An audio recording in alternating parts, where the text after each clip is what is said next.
আসসালামু আলাইকুম। আমাদের এখানে হান্নান ভাই টিভি, ওভেন, আয়রন, কম্পিউটার এগুলা সারায়।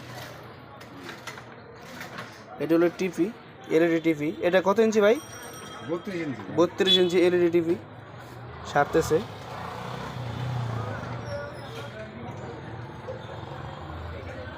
এটা হলো ওভেন, এটা হলো ওভেন, এটা ওভেন। ওভেনের কাজ কমপ্লিট হয়েছে না ভাই? ওভেনের কাজ কমপ্লিট। এখন এই টিভি সারতেছে। টিভিটা অনেক যত্ন সহকারে সারতেছে আমার ভাই, খুব যত্ন সহকারে। এখানে চলে আসবেন। TV, oven, computer, laptop, fan, যত ধরনের ইলেকট্রনিক্স জিনিস আছে আমার ভাই। যেগুলা স্মার্ট কার্ড লাগাই দিচ্ছে। হ্যাঁ, এই যে আপনার